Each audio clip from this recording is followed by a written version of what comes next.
ఈరోజు కథ పేరు దేవుడి న్యాయం. ఓ పెద్ద ఆయన ఉన్నాడు. తన ఊరు నుంచి వేరే ఊరు వెళ్తున్న మార్గంలో చాలా ఆకలేస్తుంది. చాలా దూరం ఆ ఊరు. తన ఊరికి వెళ్ళాలంటే ఇంకా చాలా టైం పడుతుంది. ఆకలితో కళ్ళు గట్ర తిరిగేస్తున్నాయి. అప్పుడు ఇద్దరు స్నేహితులు ఓ చెట్టు కింద కూర్చొని అప్పుడే వాళ్ళు తెచ్చుకున్నటువంటి లంచ్ బాక్సెస్ ఓపెన్ చేస్తున్నారు. ఆ విషయం గమనించినటువంటి పెద్ద ఆయన వాళ్ళ దగ్గరికి వెళ్ళి, అయ్యా నాకు చాలా ఆకలిగా ఉంది, తినడానికి ఏమైనా దొరుకుతుందా, మీరు తెచ్చుకున్న దాంట్లో నాకేమైనా షేర్ చేయగలరా అని అడిగారు. అందులో మొదటివాడు 3 చపాతీలు తెచ్చాడు. రెండో వాడు 5 చపాతీలు తెచ్చాడు. 3 + 5 8 అవుతున్నాయి. ఈ 8ని ముగ్గురికి సమానంగా పంచాలి అంటే ఎలా తెగొట్టినా తెగడం లేదు అసలు. అందుకు వీళ్ళిద్దరూ డిస్కస్ చేసి ఏం డిసైడ్ చేశారంటే, అరే నువ్వు తెచ్చిన 3 చపాతీల్ని ఒక్కొక్క చపాతీని 3 ముక్కలు చెయ్యి, నేను తెచ్చిన 3 చపాతీల్ని 5 చపాతీల్ని ఒక్కొక్కటి 3 ముక్కలు చేస్తాం. అంటే మొత్తం కలిపి 8 చపాతీలు వస్తే 8 3 24 ముక్కలు వస్తాయి. తలో 8 ముక్కలు తిని మన ఆకలి తీర్చుకుందామని అనుకున్నారు. అనుకుంటే సరే అని చెప్పేసి 3 ముక్కలు అయినాయి, 5 ముక్కలు అయినాయి. మొత్తం 24 పీసులు వచ్చాయి. నేను అంటే ఆ పెద్ద ఆయన ఒక 8 పీసులు తిన్నాడు, మొదటి స్నేహితుడు ఒక 8 పీసులు, రెండో స్నేహితుడు ఒక 8 పీసులు తిన్నాడు. నాకు చాలా సంతోషం అనిపించింది, చాలా తృప్తి చెందాను. మంచి ఆకలిగా ఉన్నాను అనమాట.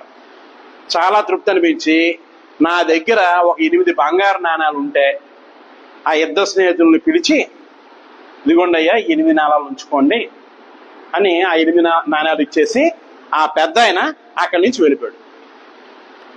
ఇప్పుడు అసలు సమస్య మొదలైంది.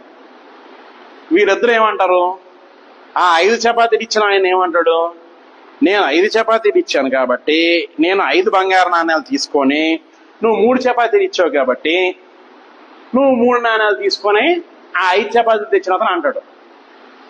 ఈయనేమంటాడు, ఆ పెద్ద ఆయన ఇచ్చినవి 8 నాణాలు కదా, నేను సగం 4 నాణాలు, నువ్వు సగం 4 నాణాలు, అంటే నువ్వు 4 నేను 4 తీసుకుంటే సరిపోద్దా, చెరు సగం పంచుకున్నట్టుగా ఉంటది కదా అని ఈయన అంటాడు. సరే మీరు చెప్పండి, ఆయన చెప్పినట్టుగా 5 3 తీసుకోవడం కరెక్టా, ఈయన చెప్పినట్టుగా 4 తీసుకోవడం కరెక్టా?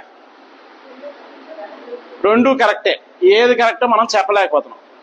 మీరు చెప్పలేకపోతున్నారు, నేను చెప్పలేకపోతున్నాను.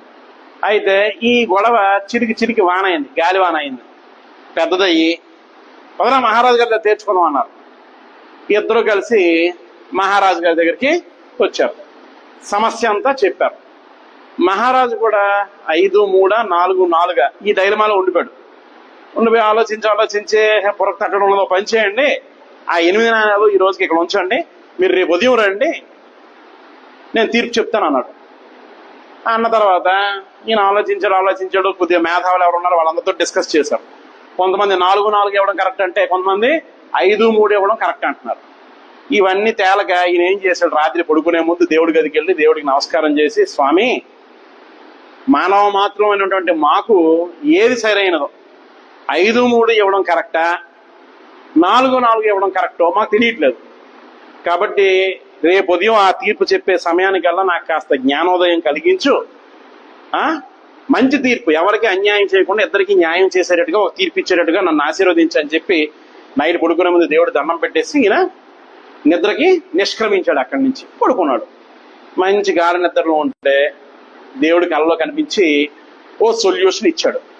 సొల్యూషన్ ఇవ్వడంతో పాటు దానికి ఒక ప్రాపర్ రీజన్ కూడా చెప్పాడు ఎందుకు అన్నది. నెక్స్ట్ రోజు సభ మొదలైంది. ఆ 8 నాణాలు ఉన్నాయి కదా, ఆ 8 నాణాలు తీసుకొచ్చాడు.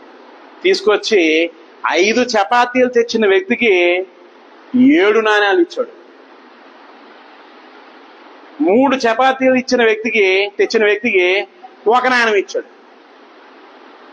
ఈడు కదా జమ్మని లేచాడు, గొప్ప మహారాజు అయ్యాను, ఓహో న్యాయం చేస్తావు అంటే ఇదే నువ్వు చేసిన న్యాయం, 3 నాణాలు నా స్నేహితుడు ఇస్తానన్నాడు, అది కాదని నీ దగ్గరకు వస్తే నువ్వు 1 నాణం ఇచ్చావు, నీ దగ్గరికి వచ్చాను చూసావా, నాది బుద్ధి తక్కువ, ఇగో లెంపలు కూడా వేసుకుంటున్నానని మన లోపల నుంచి ఉక్రోషం తనుకు వస్తుంది. ఎందుకు?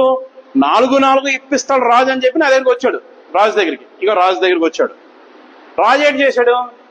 ఉన్న ఎక్స్ట్రా 2 నాణాలు కూడా తీసేసుకొని 1 నాణం ఇచ్చి అక్కడ మొదటి వాడికేమో 7 నాణాలు ఇచ్చాడు. వీడు పట పట పట వాగుతున్నాడు లోపల ఉక్రోషంతో. హోల్డ్ ఆన్ రుకో సారా సవర్కరో అన్నాడు. అన్నది అప్పుడు ఎక్స్ప్లెయిన్ చేశాడు. ఇప్పుడు 3 చపాతీలు తెచ్చావు నువ్వు, 5 చపాతీలు తెచ్చాడు ఆయన.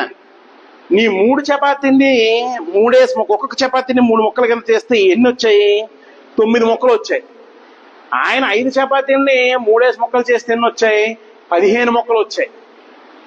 నువ్వు తెచ్చిన చపాతీని 3, ఒక్కొక్క చపాతీని 3 ముక్కలు చేస్తే ఎన్ని ముక్కలు వచ్చాయి? 9 వచ్చాయి. 9లో 8 నువ్వు మెక్కి 1 ముక్క మాత్రం ఆ ముసలోడికి ఇచ్చావు. కానీ ఆయన వచ్చిన 15 ముక్కల్లో 8 తను తిని 7 ముక్కలు ఆ పెద్ద ఆయనకి ఇచ్చాడు. ఆయన ఇచ్చిన బంగారు నాణాలు ఎన్ని? 8. నువ్వు 1 ముక్క ఇచ్చావు కాబట్టి నీకు 1 బంగారు నాణం. ఆయన 7 చపాతీ ముక్కలు కాంట్రిబ్యూట్ చేశాడు కాబట్టి ఆయనకి 7 బంగారు నాణాలు.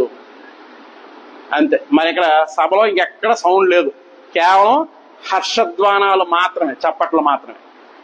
అయితే ఇదే మన జీవితాల్లో కూడా వర్తిస్తుంది.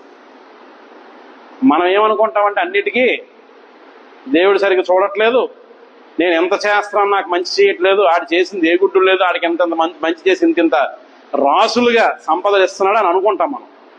కానీ దేవుడి లెక్కలు వేరేగా ఉంటాయి. చూడండి, ఒక్కరు కూడా ఇక్కడ వాళ్ళు ఎంతమంది ఉన్నారు? దాదాపుగా ఎంతమంది ఉన్నారు?